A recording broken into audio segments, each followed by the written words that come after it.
ਇੱਕ ਓੰਕਾਰ ਸਤਨਾਮ ਕਰਤਾ ਪੁਰਖ ਨਿਰਭਉ ਨਿਰਵੈਰ ਅਕਾਲ ਮੂਰਤ ਅਜੂਨੀ ਸੈਭੰ ਗੁਰ ਪ੍ਰਸਾਦ। ਸ਼ਲੋਕ ਸਹਿਸ ਕ੍ਰਿਤੀ ਮਹੱਲਾ ਪਹਿਲਾ। ਪੜ੍ਹ ਪੁਸਤਕ ਸੰਧਿਆ ਬਾਦੰ।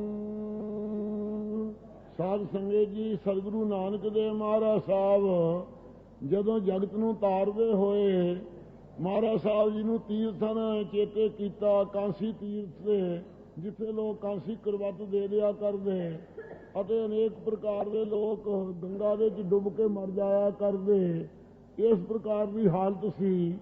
ਉਸ ਗੰਗਾ ਨੇ ਆਰਾਧਿਆ ਗੁਰੂ ਸਾਹਿਬ ਨੂੰ ਕਿ ਮਹਾਰਾਜ ਮੇਰੇ ਤੇ ਚਰਨ ਪਾਓ। ਬਹੁਤ ਸਾਰੇ ਲੋਕ ਪਾਪੀ ਮੇਰੇ ਵਿੱਚ ਆ ਕੇ ਪਾਪਾਂ ਦੇ ਸੰਕਲਪ ਛੱਡ ਜਾਂਦੇ ਹੈ। ਮੈਂ ਪਾਪਾਂ ਕਰਕੇ ਵਿਆਕੁਲ ਹੋ ਗਈ ਹਾਂ। ਇਹ ਮਹਾਰਾਜ ਸਾਹਿਬ ਅੰਤਰਜਾਮੀ ਜਾਣ ਕੇ ਆਰਾਧਨਾ ਗੰਗਾ ਦੇ ਤੇ ਗੁਰੂ ਸਾਹਿਬ ਜੀ ਨੂੰ ਚਰਨ ਪਾਉਣਾ ਕੀਤੇ। ਜਦੋਂ ਕਾਂਸੀ ਵਿੱਚ ਗਏ ਮਹਾਰਾਜ ਸਾਹਿਬ ਜੀ, ਉਸ ਵਕਤ ਗੁਰੂ ਕਾ ਬਾਗ ਗੁਰਦੁਆਰਾ ਦਸਵੇਂ ਪਾਤਸ਼ਾਹ ਵੀ ਬਾਲਕ ਅਵਸਥਾ ਚ ਆਉਂਦੇ ਪਟਨੇ ਸਾਹਿਬ ਤੋਂ ਉੱਥੇ ਟਿੱਕੇ ਸਨ ਜਾਂਦੇ ਹੋਏ। ਅਤੇ ਗੁਰੂ ਨਾਨਕ ਸਾਹਿਬ ਜੀ ਦਾ ਵੀ ਉਹ ਦਰਬਾਰ ਸਥਾਨ ਹੈ। ਸ੍ਰੀ ਗੁਰੂ ਨਾਨਕ ਦੇਵ ਮਹਾਰਾਜ ਸਾਹਿਬ ਜੀ ਉੱਥੇ ਗੁਰੂ ਕਾ ਬਾਗ ਗੁਰਦੁਆਰੇ ਸਾਹਿਬ ਦਾ ਨਾਮ ਹੈ।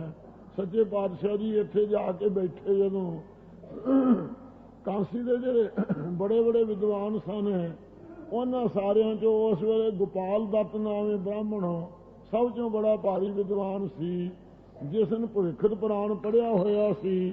ਪੜ੍ਹ ਕੇ ਪਤਾ ਕੀਤਾ ਸੀ ਕਿ ਗੁਰੂ ਨਾਨਕ ਸਾਹਿਬ ਅਵਤਾਰ ਕਲਯੁਗ ਵਿੱਚ ਪਰਮੇਸ਼ਰ ਦਾ ਹੋਣਗੇ, ਜੋ ਸਾਰਿਆਂ ਜੀਆਂ ਨੂੰ ਸਾਰੀ ਧਰਤੀ ਦੇ ਵਿਚਰ ਕੇ ਬਾਬੇ ਤਾਰੇ ਚਾਰ ਚੱਕ ਨੌ ਖੰਡ ਪ੍ਰਿਥਵੀ ਸੱਚਾ ਢੋਆ ਆਸਰਾ ਦੇਣਗੇ। ਉਹਨੂੰ ਪਤਾ ਲੱਗਾ ਉਹ ਕੋ ਸਤਿਗੁਰੂ ਨਾਨਕ ਦੇਵ ਮਹਾਰਾਜ ਸਾਹਿਬ ਇੱਥੇ ਕਾਂਸੀ ਵਿੱਚ ਆ ਗਏ ਹਨ।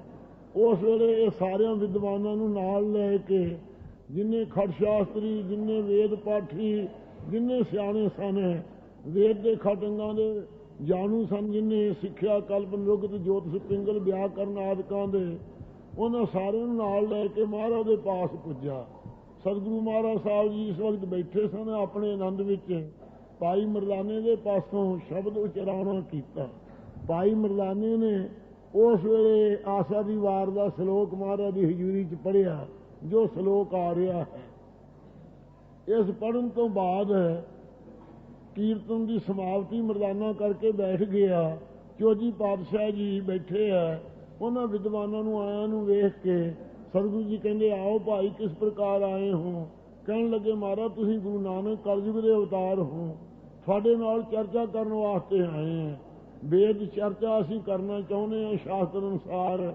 ਸੁਣ ਕੇ ਗੁਰੂ ਮਹਾਰਾਜ ਸਾਹਿਬ ਜੀ ਨੇ ਉਸ ਵਕਤ ਇਹਨਾਂ ਪੰਡਤਾਂ ਨੂੰ ਨਿਰੁੱਤਰ ਕਰਨ ਵਾਸਤੇ ਕੁੱਤਾ ਮਰਿਆ ਪਿਆ ਸੀ ਉੱਥੇ। ਉਹ ਕੁੱਤੇ ਮਰੇ ਪਏ ਨੂੰ ਕਹਿਣ ਲੱਗੇ, ਉੱਠ ਪੰਡਤਾ, ਤੇਰੇ ਭਾਈ ਆਏ ਹੈ, ਚਰਚਾ ਕਰ। ਇਹ ਜਦੋਂ ਬਚਨ ਕੀਤੇ ਉਹ ਕੁੱਤਾ ਜਿਉਂਦਾ ਹੋ ਗਿਆ ਗੁਰੂ ਸਾਹਿਬ ਦੇ ਬਚਨ ਕਰਨ ਨਾਲ। ਉਠਾਨਕਾ 'ਚ ਲਿਖਿਆ, ਛਿਟੀ ਲਾ ਕੇ ਮਹਾਰਾਜ ਨੇ ਕਿਹਾ, ਉੱਠ ਭਾਈ। ਇਸ ਪ੍ਰਕਾਰ ਸਾਧ ਸੰਗਤ ਉੱਠ ਕੇ ਬੈਠ ਕੇ ਜਦੋਂ ਕੁੱਤਾ ਸੁਰਤੀਆਂ ਸਿਮਰਤੀਆਂ ਲੱਗਾ ਉਚਾਰਨ, ਸਾਰੇ ਪੰਡਤਾਂ ਦੇ ਜਿੰਨੇ ਪ੍ਰਸ਼ਨ ਸੀ ਸਭਨਾਂ ਦਾ ਉੱਤਰ ਦਿੱਤਾ। ਸਾਰੇ ਨਿਰੁੱਤਰ ਹੋ ਗਏ, ਚੁੱਪ ਹੋ ਗਏ, ਗੁੰਮ ਹੋ ਗਏ। ਉਸ ਵੇਲੇ ਗੋਪਾਲ ਦੱਤ ਜਿਹੜਾ ਸਾਰਿਆਂ 'ਚੋਂ ਪ੍ਰਧਾਨ ਸੀ, ਉਸ ਨੇ ਹੱਥ ਜੋੜ ਕੇ ਮਹਾਰਾਜ ਚਰਨਾਂ 'ਤੇ ਮੱਥਾ ਰੱਖਿਆ ਕਿ ਗਰੀਬ ਨਵਾਜ, ਤੁਸੀਂ ਸੱਚੇ ਪਾਤਸ਼ਾਹ ਮਰਜ਼ਾਦਾ ਪੁਰਸ਼ੋਤਮ ਹੋ। ਆਪ ਜੀ ਨੂੰ ਕੁੱਤੇ ਨੂੰ ਨਹੀਂ ਕੋਈ ਕਿਹਾ ਵੀ ਤੇਰੇ ਪੰਡਤਾ ਭਾਈ ਆਏ ਹੈ, ਇਹਨਾਂ ਨਾਲ ਚਰਚਾ ਕਰ। ਤੇ ਇਹਨੂੰ ਮਹਾਰਾਜ ਸੁਰਤੀਆਂ ਸਿਮਰਤੀਆਂ ਉਚਾਰੀਆਂ, ਇਹ ਕੀ ਕਾਰਨ ਹੈ? ਗੁਰੂ ਸਾਹਿਬ ਜੀ ਨੇ ਦੱਸਿਆ ਕਿ ਇਹ ਭਾਈ, ਇਹਦੀ ਤੁਹਾਨੂੰ ਕਥਾ ਇਹ ਸੁਣਾਉਂਦੇ ਹਾਂ। ਇਹ ਗੋਪਾਲ ਦੱਤ ਤੇਰਾ ਦਾਦੇ ਦਾ ਨਾਮ ਬਿਸ਼ਨ ਦੱਤ ਸੀ, ਤੇਰਾ ਦਾਦਾ ਸੀ ਇਹ। ਗੁਰੂ ਮਹਾਰਾਜ ਸਾਹਿਬ ਨੇ ਕਿਹਾ ਇਹਦਾ ਸੁਭਾਅ ਸੀ, ਜਿੰਨੇ ਕੋਈ ਆਉਣ ਇੱਥੇ ਕਾਂਸੀ ਦੇ ਵਿੱਚ ਸਭਨਾਂ ਨਾਲ ਚਰਚਾ ਕਰਿਆ ਕਰਦਾ। ਇੱਕ ਮਹਾਤਮਾ ਭਜਨਾਨੰਦੀ ਸੀ, ਉਹ ਹਰ ਵਕਤ ਪਰਮੇਸ਼ਰ ਦੇ ਸਿਮਰਨ 'ਚ ਰਹਿਣ ਵਾਲੇ ਸਨ। ਇਹ ਪੰਡਤ ਨੇ ਉਹਨਾਂ ਸੰਤਾਂ ਨੂੰ ਆਇਆਂ ਨੂੰ ਵੇਖ ਕੇ ਕਹਿਣ ਲੱਗਾ, ਮੇਰੇ ਨਾਲ ਵੇਦ ਸ਼ਾਸਤਰ ਦੇ ਅਨੁਸਾਰ ਚਰਚਾ ਕਰੋ। ਉਹਨਾਂ ਨੇ ਕਿਹਾ, ਭਾਈ ਅਸੀਂ ਤਾਂ ਪੜ੍ਹੇ ਹੋਏ ਨਹੀਂ। ਕਹਿਣ ਲੱਗਾ, ਪੜ੍ਹਿਆ ਨਹੀਂ ਤਾਂ ਸਾਧ ਕਿਉਂ ਬਣਿਆ? ਇਸ ਪ੍ਰਕਾਰ ਦੀ ਤਰਕ ਮਾਰੀ। ਉਹ ਚੁੱਪ ਕਰ ਰਹੇ, ਬੋਲੇ ਨਾ। ਫੇਰ ਵੀ ਤਰਕਾਂ ਮਾਰੀ ਗਿਆ। ਇੱਕ ਪਹਿਰ ਬਹੁਤ ਸਾਰਾ ਉਹਨਾਂ ਦਾ ਚਿੱਤ ਦੁਖੀ ਕਰ ਦਿੱਤਾ। ਉਹਨਾਂ ਨੇ ਉਸ ਵੇਲੇ ਕਿਹਾ, ਜਾ ਕੁੱਤੇ ਦੀ ਨਿਆਈ ਕਿਉਂ ਭੌਂਕਦਾ? ਇਹ ਉਹ ਮਹਾਤਮਾ ਭਜਨਾਨੰਦ ਦੇ ਬਚਨ ਦੇ ਨਾਲ ਤੇਰਾ ਦਾਦਾ ਭਾਈ ਮਹਾਰਾਜ ਕਹਿੰਦੇ ਗੋਪਾਲ ਦੱਤ, ਇਹ ਬਿਸ਼ਨ ਦੱਤ ਦਾ ਨਾਮ ਸੀ, ਉਹ ਇਹ ਕੁੱਤਾ ਬਣਿਆ ਸੀ। ਹੁਣ ਇਹ ਆਪਦੀ ਉਮਰ ਭੋਗ ਕੇ ਅੱਜ ਮਰ ਗਿਆ ਸੀ। ਤੁਸੀਂ ਆਇਓ ਚਰਚਾ ਕਰਨ ਵਾਸਤੇ, ਅਸੀਂ ਜਿਉਂਦਾ ਕਰਕੇ ਤੁਹਾਡੇ ਪ੍ਰਸ਼ਨਾਂ ਦੇ ਉੱਤਰ ਇਹਦੇ ਪਾਸੋਂ ਹੀ ਦਵਾ ਦਿੱਤੇ ਹੈ। ਸੁਣ ਕੇ ਕੁਛ ਨੇ ਕਿਹਾ ਕਿ ਮਹਾਰਾਜ ਇਹਦੀ ਵੀ ਮੁਕਤ ਕਰੋ, ਮੇਰੀ ਵੀ ਮੁਕਤ ਕਰੋ। ਸਤਿਗੁਰੂ ਜੀ ਨੇ ਉਸ ਵੇਲੇ ਭਾਈ ਮਰਦਾਨੇ ਨੂੰ ਕਹਿ ਕੇ ਕਿਹਾ ਕਿ ਮਰਦਾਨਿਆਂ ਸਤਿਨਾਮ ਵਾਹਿਗੁਰੂ ਕਹਿ ਕੇ ਜਲ ਛਿੜਕ। ਉਹ ਕੁੱਤੇ ਤੇ ਜਲ ਛਿੜਕਣ ਤੋਂ ਸਾਧ ਸੰਗਤ ਜੀ ਬਕੁੰਠ ਵਿੱਚੋਂ ਭਗਵਾਨ ਆ ਗਏ। ਉਸ ਵੇਲੇ ਸਰੂਪ ਮੁਕਤੀ ਨੂੰ ਪਾ ਕੇ ਵਿਸ਼ਨੂੰ ਭਗਵਾਨ ਦਾ ਰੂਪ ਧਾਰ ਕੇ ਬਕੁੰਠ ਵਾਸੀ ਇਹ ਸਾਧ ਸੰਗਤ ਜੀ ਉਹ ਪੰਡਤ ਜਿਹੜਾ ਬਿਸ਼ਨ ਦੱਤ ਸੀ, ਉਹ ਕੁੱਤੇ ਦੇ ਜਨਮ ਨੂੰ ਪਲਟ ਕੇ ਇਉਂ ਸਰੂਪ ਮੁਕਤੀ ਨੂੰ ਪਾ ਕੇ ਬਕੁੰਠ ਨੂੰ ਚਲਿਆ ਗਿਆ। ਵੇਖ ਕੇ ਸਾਰੇ ਪੰਡਤ ਮਹਾਰਾਜ ਦੇ ਚਰਨ ਪਕੜ ਕੇ ਕਹਿਣ ਲੱਗੇ ਮਹਾਰਾਜ ਸਾਨੂੰ ਉਪਦੇਸ਼ ਦਿਓ। ਉਸ ਵੇਲੇ 4 ਸ਼ਲੋਕਾਂ ਦਾ ਉਪਦੇਸ਼ ਸਾਧ ਸੰਗਤ ਜੀ ਗੁਰੂ ਮਹਾਰਾਜ ਸਾਹਿਬ ਨੂੰ ਬਖਸ਼ਿਆ ਸੀ। ਇਹ ਜਿਹੜਾ ਉਪਦੇਸ਼ ਬਖਸ਼ਿਆ ਸੀ, ਉਸ ਉਪਦੇਸ਼ ਨੂੰ ਇੱਥੇ ਮਹਾਰਾਜ ਸਾਹਿਬ ਜੀ ਉਹ 4 ਸ਼ਲੋਕਾਂ ਨੂੰ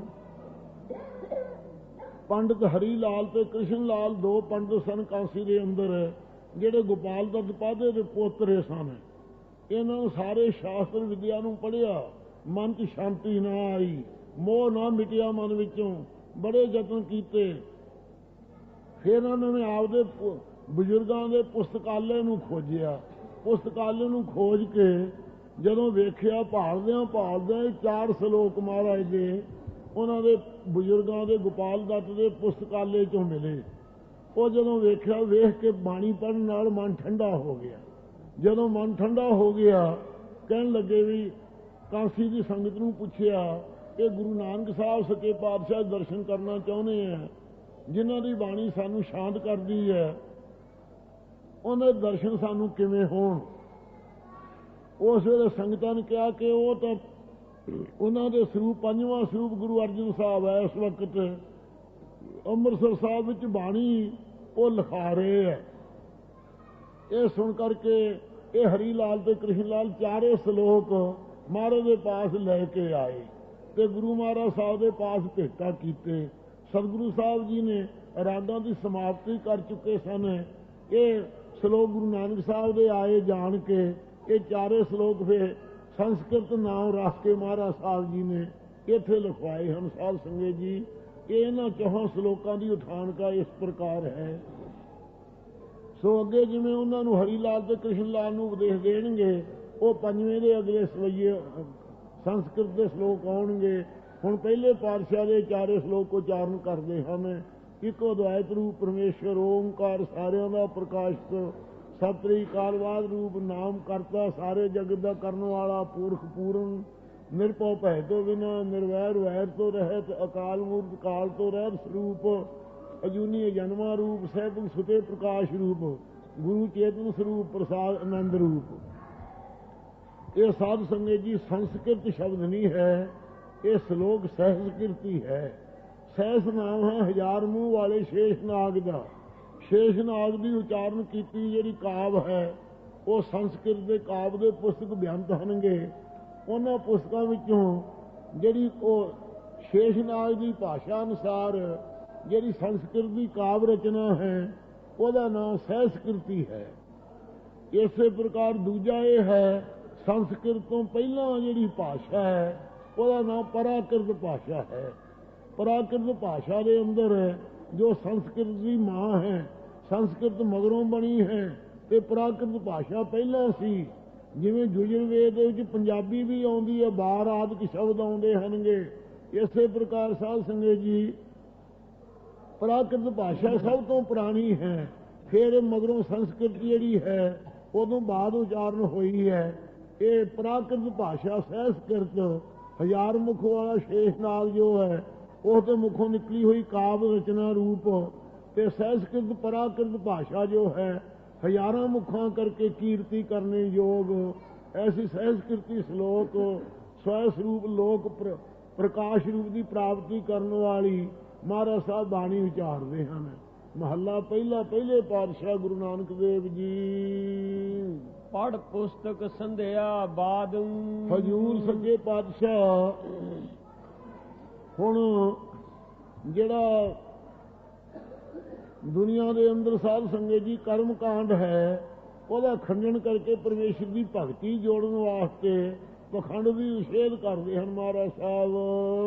ਪੜ ਪੁਸਤਕ ਸੰਧਿਆ ਬਾਦ। ਇਹ ਭਾਈ ਜਿਹੜਾ ਪੁਸਤਕਾਂ ਦਾ ਪੜ੍ਹਨਾ ਹੈ ਅਤੇ ਸੰਧਿਆ ਆਦਿ ਕਰਨੀ ਹੈ ਅਤੇ ਬਾਅਦ ਚਰਚਾ ਕਰਨੀ ਹੈ, ਕਿਸੇ ਦੇ ਨਾਲ ਝਗੜਾ ਕਰਨਾ ਹੈ, ਪੁਸਤਕਾਂ ਦਾ ਪੜ੍ਹਨਾ ਪੜ੍ਹਾਉਣਾ ਅਤੇ ਇਸੇ ਪ੍ਰਕਾਰ ਸੰਧਿਆ ਆਦਿ ਕਰਨੀ ਹੈ। ਸੰਧਿਆ ਜਿਸ ਪ੍ਰਕਾਰ ਜਿਹੜੇ ਕਰਮ ਕਾਂਡ ਦੇ ਕੰਮ ਹਨਗੇ, ਜਿਸ ਪ੍ਰਕਾਰ ਅਥਿਤੀ ਪੂਜਨ ਦੇਵ ਅਰਚਨ ਆਦਿਕ ਸੰਧਿਆ ਆਦਿਕ ਜਿਹੜੇ ਹੈ ਨਿਤ ਨਿਮਿਤ ਪ੍ਰਾਸ਼ਚਿਤ ਕਰਮ ਆਦਿਕ ਸੰਧਿਆ ਪੁਸਤਕਾਂ ਦਾ ਪੜ੍ਹਨਾ ਤੇ ਸੰਧਿਆ ਕਰਨੀ, ਸ਼ਾਮ ਦੇ ਵਕਤ ਆਰਤੀ ਕਰਨੀ ਅਤੇ ਸਵੇਰ ਦੇ ਵੇਲੇ ਅਸਤੋਤਰ ਗਾਉਣੇ, ਦੁਪਹਿਰੇ ਵੀ ਅਸਤੋਤਰ ਗਾਉਣੇ, ਜਲ ਆਦਿਕ ਠਾਕਰਾਂ ਦੀਆਂ ਮੂਰਤਾਂ ਤੇ ਚੜਾਉਣਾ ਤੇ ਬਾਅਦ ਚਰਚਾ ਕਰਨੀਆਂ, ਇਹ ਸਾਰੀਆਂ ਮਹਾਰਾਜ ਸਾਹਿਬ ਕਹਿੰਦੇ ਵਿਅਰਥ ਹਨ।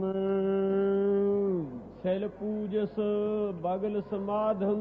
ਅਤੇ ਸਿਲ ਪੱਥਰ ਦੀ ਮੂਰਤੀ ਦਾ ਪੂਜਨ ਕਰਨਾ, ਉਹ ਗੰਡਕਾ ਨਦੀ ਦੇ ਵਿਸ਼ਨੂੰ ਭਗਵਾਨ ਬਿੰਦਾ ਰਾਸ਼ੀ ਦੇ ਸਰਾਫ ਕਰਕੇ ਜੋ ਬੱਟੇ ਬਣੇ ਹੋਏ ਹੈ, ਉਹ ਸਿਰਾਂ ਨੂੰ ਵਿਸ਼ਨੂੰ ਦਾ ਰੂਪ ਕਰਕੇ ਪੂਜਨ ਕਰਨਾ, ਇਸ ਪ੍ਰਕਾਰ ਸਿਰਾਂ ਦੀ ਪੂਜਾ ਕਰਨੀ ਤੇ ਜਾਂ ਸ਼ਿਵਜੀ ਆਦਿਕਾਂ ਦੇ ਲਿੰਗ ਦੀ ਪੂਜਾ ਕਰਨੀ, ਪਾਰਵਤੀ ਆਦਿਕਾਂ ਦੀ ਸਿਰਾਂ ਦੀ ਪੂਜਾ ਕਰਨੀ, ਇਸੇ ਪ੍ਰਕਾਰ ਹੋਰ ਦੇਵਤਿਆਂ ਦੀਆਂ ਸਿਰਾਂ ਮੂਰਤੀਆਂ ਬਣਾ ਕੇ ਜਿਹੜਾ ਪੂਜਨ ਕਰਨਾ ਹੈ। ਅਤੇ ਸਿਲ ਪੂਜਸ ਬਗਲ ਸਮਾਧੰ। ਅਤੇ ਬਗਲੇ ਨੂੰ ਤੋਂ ਅੱਖਾਂ ਮੀਚ ਕੇ ਸਮਾਧੀ ਲਾਉਣੀ, ਜਿਹਦਾ ਇਸ਼ਟ ਸਾਹਮਣੇ ਹੋ ਉਹਨੂੰ ਸਮਾਧੀ ਲਾਉਣ ਦੀ ਕੀ ਲੋੜ ਹੈ? ਜੇ ਉਹਨਾਂ ਦਾ ਉਹੀ ਇਸ਼ਟ ਹੈ ਠਾਕੁਰ ਤੇ ਉਹਨਾਂ ਨੂੰ ਦੇਖਣਾ ਚਾਹੀਦਾ ਉਹਦੇ ਵਾਲੀ, ਹੋਰ ਸਮਾਧੀ ਉਹਨਾਂ ਦੀ ਕੀ ਹੈ? ਇਉਂ ਬਗਲੇ ਨੂੰ ਲੋਕੋਂ ਉੱਤੋਂ ਅੰਦਰੋਂ ਮਾਇਆ ਦੀ ਇੱਛਾ ਹੋਣੀ, ਉੱਤੋਂ ਸਮਾਧੀ ਲਾ ਕੇ ਬੈਠ ਜਾਣਾ। ਬਗਲ ਕੱਛ ਵਿੱਚ ਮਾਰ ਕਰਕੇ ਸਮਾਧੀ ਲਾਉਣੀ ਵੀ ਕੋਈ ਸਾਡੀ ਠਾਕਰਾਂ ਦੀ ਮੂਰਤ ਬਣਾ ਅੱਖਾਂ ਮੀਚੀਆਂ ਤੋਂ ਚੱਕ ਕੇ ਲੈ ਜਾਵੇ, ਤੇ ਬਗਲ ਕਿਨਾਰੇ ਹੋ ਕੇ ਸਮਾਧੀ ਲਾਉਣੀ, ਇਸ ਪ੍ਰਕਾਰ ਦਾ ਜੋ ਕਰਨਾ ਹੈ। ਮੁਖ ਝੂਠ ਬੇਭੂਖਨ ਸਾਰੰ। ਮੁਖੋਂ ਝੂਠੀਆਂ ਗੱਲਾਂ ਕਹਿਣੀਆਂ ਤੇ ਬੇਭੂਖਨ ਸਾਰੰ, ਸਾਰ ਸਵੇਨੇ ਦੇ ਜਿਵੇਂ ਗਹਿਣੇ ਹੁੰਦੇ ਆ, ਇਸ ਪ੍ਰਕਾਰ ਦੇ ਗਹਿਣੇ ਬਣਾ ਦੇਣੇ ਅਤੇ ਅੰਦਰੋਂ ਸੱਚ ਨਾ ਹੋਣਾ, ਮੂੰਹੋਂ ਝੂਠ ਬੋਲਣਾ। ਸਾਧ ਸੰਗਤ ਜੀ, ਇਸ ਪ੍ਰਕਾਰ ਭੂਖਣ ਦੇ ਗਹਿਣੇ ਜਿਹੜੇ ਸਾਰ ਸਵੇਨੇ ਦੇ ਨਿਆਈ ਬੋਲ ਬੋਲ ਕਰਕੇ ਸੱਚ ਕਰਕੇ ਵਿਖਾਉਣਾ, ਪਹਿਲਾਂ ਝੂਠ ਬੋਲਣਾ, ਉਹਦਾ ਸੱਚ ਬਣਾ ਕੇ ਵਿਖਾਉਣਾ। ਜਿਸ ਪ੍ਰਕਾਰ ਸਾਖੀਆਂ ਆਉਂਦੀਆਂ ਹਨ, ਸਾਖੀ ਪ੍ਰਮਾਣ ਵਿੱਚ ਕਿਸੇ ਬਾਦਸ਼ਾਹ ਦੇ ਕੋਲੇ ਇੱਕ ਵਜ਼ੀਰ ਸੀ ਬੜਾ ਚਤੁਰ। ਉਹ ਬਾਦਸ਼ਾਹ ਪੁੱਛਦਾ, ਵਜ਼ੀਰ ਸਾਹਿਬ ਮੇਰੇ ਹੱਥ 'ਚ ਰੋਮ ਕਿਉਂ ਨਹੀਂ ਆਏ ਹਨ? ਉਹ ਕਹਿਣ ਲੱਗਾ, ਪਾਤਸ਼ਾਹ ਸਲਾਮਤ, ਤੂੰ ਦਾਨ ਵਾਲਾ ਕਰਦਾ ਹੈ, ਇਸ ਕਰਕੇ ਤੇਰੇ ਤਲੀਆਂ ਦੇ ਰੋਮ ਘਸ ਗਏ ਹੈ। ਅਤੇ ਕਹਿੰਦੇ ਤੇਰੇ ਕਿਉਂ ਨਹੀਂ ਆਏ ਵਜ਼ੀਰ ਸਾਹਿਬ? ਕਹਿੰਦੇ ਮਹਾਰਾਜ ਮੈਂ ਆਪਦੇ ਅੱਗੇ ਪ੍ਰਣਾਮ ਕਰਦਾ ਹਾਂ, ਨਮਸਕਾਰ ਕਰਦਾ ਹਾਂ, ਤੁਹਾਡੀਆਂ ਸਿਫਤਾਂ ਕਰਦੇ ਤੇ ਮੇਰੇ ਤਲੀਆਂ ਦੇ ਰੋਮ ਘਸ ਗਏ। ਕਿ ਹੋਰ ਲੋਕਾਂ ਦੇ ਕਿਉਂ ਨਹੀਂ ਆਏ? ਕਹਿੰਦੇ ਉਹ ਮੰਗਦਿਆਂ ਦੇ ਘਸ ਗਏ, ਮਿਲਦਾ ਕੁਛ ਨਹੀਂ, ਤੇ ਉਸ ਵੇਲੇ ਉਹ ਹੱਥ ਮਲਦੇ ਰਹਿ ਜਾਂਦੇ ਹੈ। ਇਸ ਪ੍ਰਕਾਰ ਸਾਧ ਸੰਗਤ ਜੀ, ਇਹ ਹੈ ਤਾਂ ਝੂਠ ਹੀ, ਤਲੀਆਂ ਦੇ ਉੱਤੇ ਰੋਮ ਮਾਰਨ ਪੈਦਾ ਹੀ ਨਹੀਂ ਕੀਤੇ। ਉਹ ਮੂੰਹੋਂ ਝੂਠ ਬੋਲ ਕੇ ਸਾਰ ਸੋਨੇ ਦਾ ਗਹਿਣਾ ਜਿਵੇਂ ਬਣਾ ਦਈਦਾ ਹੈ, ਇਸ ਪ੍ਰਕਾਰ ਸੱਚ ਬਣਾ ਕੇ ਵਿਖਾ ਦੇਣਾ ਝੂਠ ਨੂੰ। ਇਹ ਸਾਧ ਸੰਗਤ ਜੀ, ਇਸੇ ਪ੍ਰਕਾਰ ਝੂਠੀਆਂ ਗੱਲਾਂ ਨੂੰ ਦਰੋਗ ਪੜ੍ਹ ਪੜ੍ਹ ਖੁਸ਼ੀ ਹੋਏ, ਬੇਖਬਰ ਬਾਤ ਬਕਾ ਹੈ। ਝੂਠੀਆਂ ਗੱਲਾਂ ਕਿ 72 ਹੂਰਾਂ ਮਿਲਣਗੀਆਂ ਇਸ ਵਿੱਚ, ਇਸ ਪ੍ਰਕਾਰ ਦੀਆਂ ਝੂਠੀਆਂ ਗੱਲਾਂ ਕਹਿਣੀਆਂ, ਜੇ 72 ਹੂਰੇ ਮਿਲੇ ਕੀ ਹਾਲ ਹੋਵੇਗਾ? ਇਸ ਪ੍ਰਕਾਰ ਦੀਆਂ ਝੂਠੀਆਂ ਗੱਲਾਂ ਬੋਲ ਬੋਲ ਕਰਕੇ ਤੇ ਭੁੱਖਣ ਸੋਨੇ ਦੀ ਨਿਆਈ ਸੱਚ ਬਣਾ ਕੇ ਵਿਖਾ ਦੇਣਾ। ਇਸੇ ਪ੍ਰਕਾਰ ਹੋਰ ਹੈ ਦ੍ਰਿਸ਼ਟਾਂਤ। ਜਿਸ ਪ੍ਰਕਾਰ ਸਾਧ ਸੰਗਤ ਜੀ, ਕਿਸੇ ਆਦਮੀ ਨੇ ਕਿਹਾ ਮੈਂ ਝੂਠ ਬੋਲਣ ਦੀ ਆਦਤ ਹੈ ਮੈਨੂੰ, ਦੂਆ ਕਹਿੰਦਾ ਮੈਂ ਝੂਠ ਦਾ ਸੱਚ ਕਰਕੇ ਵਿਖਾ ਦਿੰਦਾ। ਕਹਿੰਦੇ ਚਲੋ ਰਾਜੇ ਦੀ ਸਭਾ ਚੱਲੀਏ। ਰਾਜੇ ਸਭਾ ਚੱਲੇ। ਕਹਿੰਦੇ ਬਾਦਸ਼ਾਹ ਜੀ ਇੱਕ ਅਸਚਰਜ ਵੇਖਿਆ ਹੈ ਮੈਂ। ਕਹਿੰਦੇ ਕੀ ਅਸਚਰਜ ਵੇਖਿਆ? ਦੱਸ ਬਈ। ਕਹਿੰਦੇ ਇਹ ਅਸਚਰਜ ਵੇਖਿਆ ਹੈ, ਅੱਜ ਕਹਿੰਦੇ ਕਬੂਤਰ ਸ਼ਿਕਾਰੀ ਨੇ ਗੁਲੇਲਾ ਮਾਰਿਆ, ਗੁਲੇਲਾ ਮਾਰ ਤੋਂ ਕਬੂਤਰ ਜਿਹੜਾ ਸੀ ਥੱਲੇ ਡਿੱਗਦਾ ਡਿੱਗਦਾ ਕਬਾਬ ਬਣ ਗਿਆ। ਉਹ ਸਾਰੀ ਸਭਾ ਕਹਿੰਦੀ ਝੂਠ ਝੂਠ ਝੂਠ। ਉਹ ਜਿਹੜਾ ਫਿਰ ਝੂਠ ਨੂੰ ਸੱਚ ਕਰਨ ਵਾਲਾ ਸੀ ਕਹਿੰਦਾ ਮੇਰੀ ਗੱਲ ਸੁਣ ਲਓ। ਕਹਿੰਦੇ ਉਸ ਕਬੂਤਰ ਦੇ ਖਾਧੇ ਹੋਏ ਸੀ ਰੋੜ, ਉਹ ਰੋੜਾਂ ਦੇ ਖਾਣੇ ਕਰਕੇ ਜਿਸ ਵੇਲੇ ਸ਼ਿਕਾਰੀ ਨੂੰ ਗੁਲੇਲਾ ਮਾਰਿਆ, ਉਹ ਰੋੜ ਘਸ ਕੇ ਆਪੋ ਵਿੱਚ ਹੀ ਅੱਗ ਪੈਦਾ ਹੋ ਗਈ। ਅੱਗ ਪੈਦਾ ਹੋਣ ਤੋਂ ਬੂਈ ਘਾਹ ਹੁੰਦਾ ਜਿਹੜਾ ਬਰੀਕ ਜਿਹਾ, ਉਹ ਸੀ ਥੱਲੇ ਪਿਆ। ਉਹਦੇ ਅੱਗ ਵਿੱਚੋਂ ਰੋੜਾਂ ਦੇ ਨਿਕਲ ਕੇ ਉਹ ਬੂਈ ਨੂੰ ਅੱਗ ਲੱਗ ਗਈ ਤੇ ਉਹ ਕਬਾਬ ਬਣ ਗਿਆ। ਕਹਿੰਦੇ ਲੈ ਵੀ ਸੱਚ ਹੈ, ਸੱਚ ਹੈ। ਇਉਂ ਝੂਠ ਨੂੰ ਸੱਚ ਕਰਕੇ ਵਿਖਾਉਣ ਵਾਲੇ ਵੀ ਬੇਅੰਤ ਹਨਗੇ। ਸੋ ਹਜ਼ੂਰ ਫਰਮਾਉਂਦੇ ਹਨ, ਮੁਖ ਝੂਠ ਵਿਭੂਖਨ ਸਾਰੰ। ਮੂੰਹੋਂ ਤਾਂ ਬੋਲਦੇ ਮੇਰਾ ਹੀ ਝੂਠ ਹੈ ਤੇ ਉਹ ਸਾਰ ਸੋਨੇ ਦੇ ਗਹਿਣੇ ਵਾਂਗੂ ਬਣਾ ਕੇ ਵਿਖਾ ਦਿੰਦੇ ਐ। ਇਸ ਪ੍ਰਕਾਰ ਝੂਠੀਆਂ ਗੱਲਾਂ ਬੋਲਦੇ ਹਨ। ਕਦੇ ਕਭੂ ਸਾਹਿਬ ਦੇਖਿਆ ਭੈਣ, ਊਡਾ ਊੜ ਚੜਾ ਅਸਮਾਨ। ਇਸ ਪ੍ਰਕਾਰ 10ਵੇਂ ਦੁਆਰੇ ਚੜ੍ਹਦਾ ਹੈ, ਕਦੇ ਦਰਸ਼ਨ ਨਹੀਂ ਹੋਏ ਤੇ ਕਹਿੰਦਾ ਮੈਨੂੰ ਉੱਥੇ ਸਰੂਪ ਦੀ ਪ੍ਰਾਪਤੀ ਹੈ, ਮੈਨੂੰ ਉੱਥੇ ਇਸ ਤਰ੍ਹਾਂ ਦੀਆਂ ਲਸ਼ਕਾਂ ਪੈਂਦੀਆਂ ਹਨ। ਇਉਂ ਮੂੰਹੋਂ ਝੂਠ ਬੋਲ ਬੋਲ ਕੇ ਸੋਨੇ ਦੇ ਗਹਿਣਾ ਦਿੰਦਿਆਂ ਹੀ ਸਾਰ ਰੂਪ ਦੇ ਗਿਆਨ ਰੂਪੀ ਭੂਖਣਾ ਨੂੰ ਬਣਾ ਬਣਾ ਕੇ ਸੁਣਾਉਂਦਾ ਹੈ। ਤ੍ਰੈ ਪਾਲ ਤਿਹਾਲ ਵਿਚਾਰ। ਇਹ ਪਖੰਡੀ ਪੁਰਖ ਤ੍ਰੈ ਪਾਲ, ਤਿੰਨਾਂ ਲੋਕਾਂ ਦੀ ਪਾਲਣਾ ਕਰਨ ਵਾਲਾ ਜਿਹੜਾ ਪਰਮੇਸ਼ਰ ਹੈ, ਤੇ ਹਾਲ ਵਿਚਾਰੂ ਤੇਰੀ ਹਾਲਤ ਨੂੰ ਉਹ ਵਿਚਾਰਦਾ ਹੈ। ਉਹ ਅੰਤਰਜਾਮੀ ਹੈ, ਘਟ ਘਟ ਕੇ ਅੰਤਰ ਕੀ ਜਾਣਤ, ਭਲੇ ਬੁਰੇ ਕੀ ਪੀਰ ਪਛਾਨਤ। ਉਹ ਤੋਂ ਕੋਈ ਲੁਕਿਆ ਛਿਪਿਆ ਹੋਇਆ ਨਹੀਂ। ਤਿਰਪਾਲ ਤਿੰਨਾਂ ਪਦਾਂ ਵਾਲੀ, ਜਿਸ ਦੇ 24 ਅੱਖਰ ਹਨ ਗਾਇਤਰੀ ਮੰਤਰ ਦੇ, ਤਾਂ ਹੀ 8 ਅੱਖਰਾਂ ਕਰਕੇ ਤਿਰਪਾਲ ਹੈ। ਉਹ ਤਿੰਨਾਂ ਪਦਾਂ ਵਾਲੀ ਗਾਇਤਰੀ ਨੂੰ ਵਿਚਾਰਦਾ ਹੈ। ਤੂੰ ਤਿਰਪਾਲ ਤਿਹਾਲ ਵਿਚਾਰ। ਅਤੇ ਤਿਹਾਲ ਤਿੰਨਾਂ ਕਾਲਾਂ ਦੇ ਵਿੱਚ ਵਿਚਾਰਦਾ ਰਹਿਣਾ ਹੈ, ਦੁਪਹਿਰੇ ਸਵੇਰੇ ਸ਼ਾਮ ਨੂੰ। ਉਹ ਤਿੰਨਾਂ ਲੋਕਾਂ ਦਾ ਪਾਲਕ ਤੇਰੀ ਇਸ ਹਾਲਤ ਨੂੰ ਵਿਚਾਰਦਾ ਹੈ, ਜਾਣਦਾ ਹੈ। ਗਲ ਮਾਲਾ ਤਿਲਕ ਲਿਲਾਟ। ਤੂੰ ਤਿੰਨਾਂ ਜਾਗਰ ਸੁਪਨ ਸੁਖੋਪਤ ਆਦਿਕ ਤਿੰਨਾਂ ਅਵਸਥਾ ਦੇ ਵਿੱਚ ਹੀ ਹਰ ਵਕਤ ਪਲਦਾ ਰਹਿਣਾ। ਕਦੇ ਜਾਗ ਪੈਣਾ, ਕਦੇ ਸੌਂ ਜਾਂਦਾ ਅਤੇ ਕਦੇ ਸੁਪਨ 'ਚ ਆ ਜਾਂਦਾ ਹੈ। ਪਰਮੇਸ਼ਰ ਤਾਂ ਤੇਰੀ ਹਾਲਤ ਨੂੰ ਸਾਰੀ ਨੂੰ ਵਿਚਾਰਨ ਵਾਲਾ ਹੈ। ਉਦੋਂ ਤਾਂ ਲੁਕੀ ਨਹੀਂ ਜਾਗਰ ਸੁਪਨ ਸੁਖੋਪਤ। ਜੋ ਜੋ ਤੇਰੇ ਕਰਤੱਵ ਹਨ ਸਭ ਉਹ ਮਹਾਰਾਜ ਜਾਣਦਾ ਹੈ। ਗਲ ਮਾਲਾ ਤਿਲਕ ਲਿਲਾਟ। ਤੇ ਤਿੰਨਾਂ ਕਾਲਾਂ ਦੇ ਹਾਲ ਨੂੰ ਵਰਤਮਾਨ ਸਮੇਂ ਦਾ ਹੈ ਤੇ ਭੂਤ ਤੇ ਭਵਿੱਖ ਦੇ ਨਾਲ ਲਾ ਲਓ। ਹਾਲ ਵਰਤਮਾਨ ਸਮੇਂ ਦੀ ਗੱਲ ਨੂੰ ਤੇ ਭੂਤ ਪਿਛਲੇ ਸਮੇਂ ਦੀ ਗੱਲ ਨੂੰ, ਭਵਿੱਖ ਅੱਗੇ ਆਉਣ ਵਾਲੇ ਦੀ ਗੱਲ ਨੂੰ, ਸਮੇਂ ਨੂੰ ਆਪ ਹੀ ਮਹਾਰਾਜ ਵਿਚਾਰ ਰਿਹਾ, ਜਾਣ ਰਿਹਾ ਹੈ। ਗਲ ਮਾਲਾ ਤਿਲਕ ਲਿਲਾਟ। ਗਲ ਦੇ ਵਿੱਚ ਤੁਲਸੀ ਆਦਿਕਾਂ ਦੀ, ਰੁਦਰਾਖੀ ਆਦਿਕ ਮਾਲਾ ਪਾਈ ਹੋਈ ਹੈ। ਸੂਤੀ ਊਨੀ ਆਦਿਕ ਲੋਹੇ ਆਦਿਕਾਂ ਦੀ। ਤਿਲਕ ਲਿਲਾਟ। ਅਤੇ ਮੱਥੇ ਤੇ ਤਿਲਕ ਲਾਇਆ ਹੋਇਆ ਹੈ। ਤਿਲਕ ਲਾਇਆ ਹੈ ਮਸਤਕ ਦੇ ਵਿੱਚ। ਦੋਏ ਧੋਤੀ ਬਾਸਤਰ ਕਪਾਟ।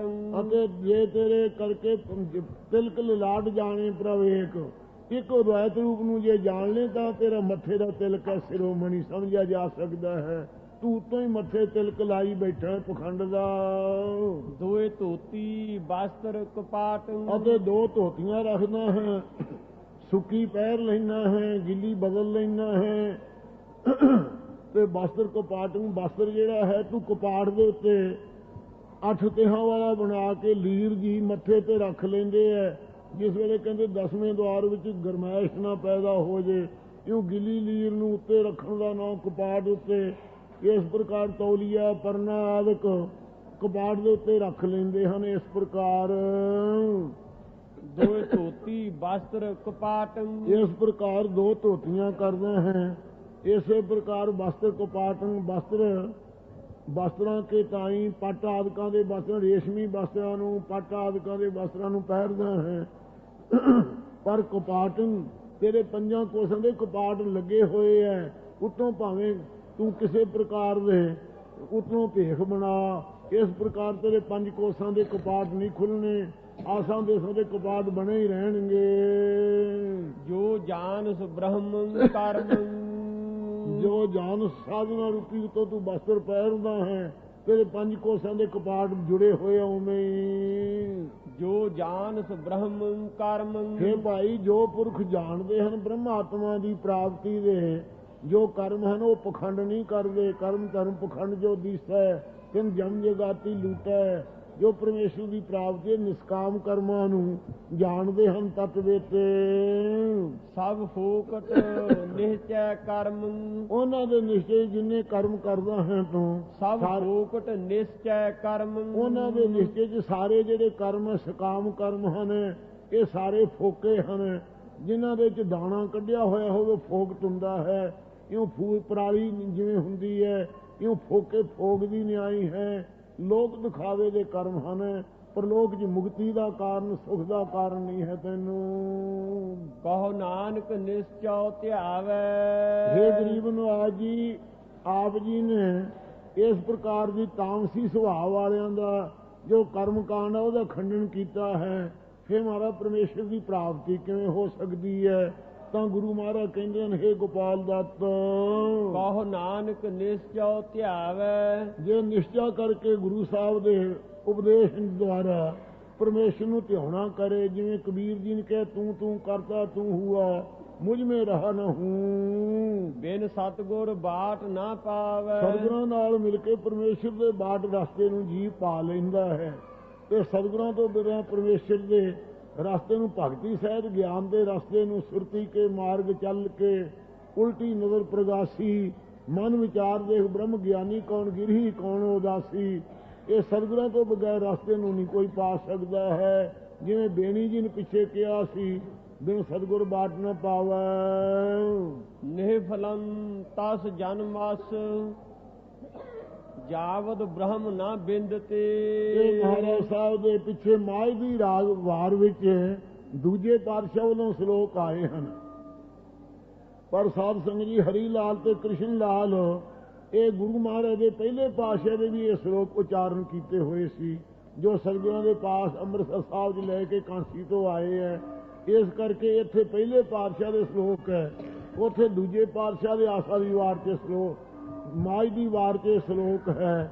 ਤੇ ਇਸੇ ਪਹਿਲੇ ਪਾਤਸ਼ਾਹ ਵੱਲੋਂ ਇਹ ਸਮਝਣੇ। ਨਿਹਫਲੰ ਤਸ ਜਨਮਸ, ਹਜ਼ੂਰ ਫਰਮਾਉਂਦੇ ਹਨ, ਤਸ ਤਿਸ ਪੁਰਖ ਦਾ ਜਨਮਸ, ਜਨਮ ਜੋ ਅਸ ਹੈ, ਨਿਹ ਵੱਲੋਂ ਨਿਸਫਲ ਹੈ, ਉਹਦਾ ਜਨਮ ਧਾਰਿਆ ਹੋਇਆ। ਜਾਵਦ ਬ੍ਰਹਮ ਨਾ ਬਿੰਦਤੇ। ਉੱਥੇ ਜਾਵਦ ਪਾਠ ਹੈ ਤੱਤੇ ਦੇ ਨਾਲ। ਇੱਥੇ ਜਾਵਦ ਜਿਤਨਾ ਚਿਰ ਪ੍ਰਯੰਤ ਬ੍ਰਹਮ ਅਕਾਲ ਪੁਰਖ ਨੂੰ ਨਹੀਂ ਬਿੰਦ ਤੇ ਜਾਣਦੇ, ਜਿੰਨਾ ਚਿਰ ਪਰਮੇਸ਼ਰ ਨੂੰ ਜਾਣ ਨਹੀਂ ਲੈਂਦਾ ਹੈ। ਸੁਣ ਬਾਵਰੇ ਮਤ ਜਾਣੇ ਪ੍ਰਭ ਮੈਂ ਪਾਇਆ, ਸੁਣ ਬਾਵਰੇ ਠੀਕ ਰੇਉਣ ਜਿਨੀ ਪ੍ਰਭ ਧਿਆਇਆ। ਇਉਂ ਨਾ ਹੰਕਾਰ ਕਰ ਲਈ ਮੈਂ ਜਾਣ ਲਿਆ। ਜਾਣਿਆ ਉਹਨਾਂ ਨੇ ਜਿਨ੍ਹਾਂ ਨੇ ਪਰਮੇਸ਼ਰ ਨੂੰ ਧਿਆਇਆ ਹੈ। ਉਹਨਾਂ ਦੇ ਚਰਨਾਂ ਦੀ ਧੂੜ ਹੋ, ਜਿਨ੍ਹਾਂ ਨੇ ਧਿਆਇਆ ਉਹਨਾਂ ਨੇ ਪ੍ਰਭੂ ਨੂੰ ਪਾਇਆ ਹੈ। ਇਸ ਪ੍ਰਕਾਰ ਜਿਨ੍ਹਾਂ ਨੇ ਪਰਮੇਸ਼ਰ ਨੂੰ ਜਾਣਿਆ ਹੈ। ਜਿੰਨਾ ਚਿਰ ਨਹੀਂ ਜਾਣਦਾ ਉਸ ਬ੍ਰਹਮ ਦੇ ਤਾਈ, ਉਹਨਾਂ ਚਿਰ ਨਿਸਫਲ ਹੈ ਜਨਮ ਇਸ ਪੁਰਖ ਦਾ। ਸਾਗਰੰ ਸੰਸਾਰਸ, ਇਹ ਸੰਸਾਰ ਜੋ ਸਾਗਰਨ ਸੰਸਾਰਸ, ਸੰਸਾਰ ਜੋ ਸਾਗਰ ਅਸ ਹੈ, ਇਹ ਸੰਸਾਰ ਸਮੁੰਦਰ ਦੀ ਨਿਆਈ ਹੈ। ਜੋ ਗੁਰ ਪ੍ਰਸਾਦੀ ਤਰਹਿ ਕੇ, ਸਤਿਗੁਰਾਂ ਦੀ ਕਿਰਪਾ ਕਰਕੇ ਕਿ ਕੋਈ ਪੁਰਖ ਹੈ ਜਿਨ੍ਹਾਂ ਤੇ ਸਤਿਗੁਰਾਂ ਦੀ ਕਿਰਪਾਲਤਾ ਹੁੰਦੀ ਹੈ, ਉਹ ਕਿਤਨੇ ਸੰਸਾਰ ਤੋਂ ਤਰ ਜਾਂਦੇ ਹਨ। ਕਾਰਨ ਕਾਰਨ ਸਮਰੱਥ ਹੈ। ਇਹ ਮਹਾਰਾਜ ਸਤਿਗੁਰੂ ਮਹਾਰਾਜ ਸਾਹਿਬ ਦਾ ਸਰੂਪ ਕਿਹਾ ਜੀ ਹੈ, ਉਹ ਕਿਰਪਾ ਕਰਕੇ ਦੱਸੋ। ਤਾਂ ਮਹਾਰਾਜ ਕਹਿੰਦੇ ਸਤਿਗੁਰੂ ਪਰਮੇਸ਼ਵਰ ਦਾ ਰੂਪ ਹੈ, ਸਾਰੇ ਕਾਰਜਾਂ ਨੂੰ ਕਰਨ ਵਾਲਾ ਜੋ ਬ੍ਰਹਮ ਹੈ, ਸਰਵ ਕਲਾ ਸਮਰੱਥ ਹੈ। ਕਹੋ ਨਾਨਕ ਵਿਚਾਰ, ਗੁਰ ਪਰਮੇਸ਼ਰ ਏਕ ਹੈ, ਸਭ ਮੇ ਰਿਹਾ ਸਮਾਏ। ਸਤਿਗੁਰੂ ਨਾਨਕ ਦੇਵ ਜੀ ਵਿਚਾਰ ਦੱਸਦੇ ਹਨ ਕਿ ਪਰਮੇਸ਼ਰ ਰੂਪ ਹੀ ਹਰ ਗੁਰ ਮੂਰਤ ਏਕਾ ਵਰਤ ਹੈ। ਨਾਨਕ ਹਰ ਗੁਰ ਭਾਇਆ, ਅਪਰੰਪਰ ਪਾਰਬ੍ਰਹਮ ਪਰਮੇਸ਼ਰ, ਨਾਨਕ ਗੁਰ ਮਿਲਿਆ ਸੋਈ ਜੀਓ।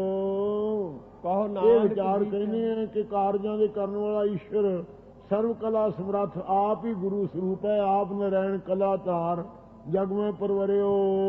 ਕਾਰਨ ਕਰਤੇ ਵਸ ਹੈ। ਉਸ ਕਰਤਾ ਪੁਰਖ ਦੇ ਸਾਰੇ ਸੰਸਾਰ ਦਾ ਪ੍ਰਬੰਧ ਚਲਾਉਣ ਦਾ ਜਿਹੜਾ ਕਾਰਨ ਹੈ, ਅਤੇ ਮੁਕਤੀ ਕਰਨ ਦਾ ਜੋ ਕਾਰਨ ਹੈ, ਅਗਿਆਨ ਦੀ ਨਿਵਰਤੀ ਦਾ ਕਾਰਨ ਹੈ, ਜੋ ਪਰਮਾਨੰਦ ਦੀ ਪ੍ਰਾਪਤੀ ਦਾ ਕਾਰਨ ਹੈ, ਸੰਸਾਰ ਦੁੱਖ ਦੀ ਨਿਵਰਤੀ ਦਾ ਜਿਹੜਾ ਕਾਰਨ ਹੈ, ਇਹ ਕਰਤਾ ਪੁਰਖ ਗੁਰੂ ਸਾਹਿਬ ਦੇ ਵਸ ਹੈ। ਜਿਨ ਕਲ ਰੱਖੀ ਧਾਰ, ਜਿਸਨੇ ਆਪਣੀ ਕਲ ਸ਼ਕਤੀ ਪਾ ਕੇ ਸਾਰੀ ਚੇਤਨ ਸੱਤਾ ਪਾ ਕੇ ਸ੍ਰਿਸ਼ਟੀ ਨੂੰ ਆਪਦੇ ਆਸ ਦੇ ਧਾਰਨ ਕਰਕੇ ਰੱਖਿਆ ਹੈ। ਸਾਰਿਆਂ ਦੀ ਪਾਲਣਾ ਪੋਸ਼ਣਾ ਆਪ ਹੀ ਕਰ ਰਿਹਾ ਹੈ। ਜਿਨ੍ਹਾਂ ਤਤਵੇਤਿਆਂ ਦੇ ਅੰਦਰ ਕਲ ਸ਼ਾਂਤੀ ਧਾਰ ਕਰਕੇ ਆਪਦੇ ਸਰੂਪਾਨੰਦ ਬ੍ਰਹਮ ਵਿਦਿਆ ਕਰਕੇ ਰੱਖਿਆ ਕੀਤੀ, ਉਹਨਾਂ ਦੀ ਆਸੀ ਸੰਪਦਾ ਮੇਟ ਕੇ ਦੈਵੀ ਸੰਪਦਾ ਦੀ ਰੱਖਿਆ ਕੀਤੀ ਹੈ।